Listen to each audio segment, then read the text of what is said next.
যেতিয়াই আইনখন যেতিয়াই গৃহীত কৰিছিলে তেতিয়া খুব স্পষ্ট ভাষাৰে অসম জাতীয়তাবাদী যুৱ ছাত্ৰ পৰিষদৰ লগতে যিসমূহ অসমৰ ৰাইজে এই আইনখনৰ বিৰোধিতা কৰিছিলে খুব স্পষ্ট ভাষাৰে কৈছিলে যে এই আইনখন যেতিয়াই গৃহীত হ'ব এই আইনখনে অসমত বিদেশী সংস্থাপন দিয়াৰ বাট যুগ যুগান্তৰলৈ মুকলি কৰিব। আৰু সেইকাৰণে আমি এতিয়া আজি লক্ষ্য কৰিছোঁ প্ৰথমতে এখন নটিফিকেশ্যন জাৰি কৰিলে তেওঁলোকে 2014 চনৰ 31 ডিচেম্বৰলৈকে যিসকল বহিৰাগত আছে সেইসকলে অসমত ভাৰতৰ নাগৰিকত্ব দি অসমত সংস্থাপন কৰাৰ একদম চক্ৰান্ত কৰি সেই নটিফিকেশ্যন জাৰি কৰিলে।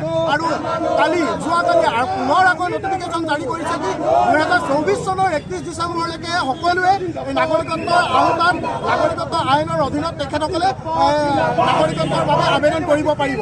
ইয়াৰ অৰ্থ এইটোৱেই হ'ল যে আমি যিটো কৈ আহিছিলোঁ আমাৰ যিটো কথাই ভয় দেখুৱাই আছিলে যে অসমত যেতিয়া এই বহিৰাগতসকলে সংস্থাপন হ'ব তাৰ লগে লগে অসমীয়া খিলঞ্জীয়া জাতিৰ অস্তিত্ব বিপদাপন্ন হ'ব।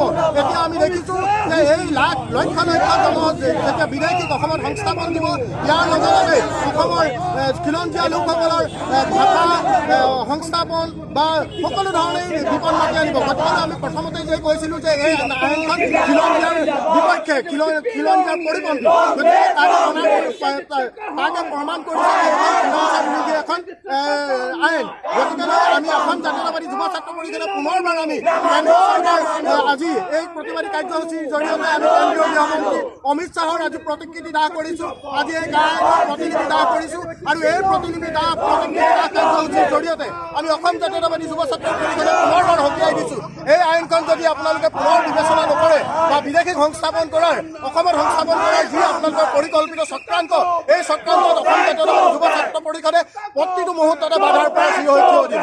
আমাৰ যিয়ে কৰিব লাগে আমি সকলো কৰিবলৈ প্ৰস্তুত। এই আইনখনৰ বিৰোধিতা আমি পূৰ্বতেও কৰিছোঁ আৰু অনাগত দিনবোৰতো আমি এই আইনৰ বিৰোধিতা কৰি যাম। আমি কেতিয়াও মানি নলওঁ। আমি অসম জাতীয়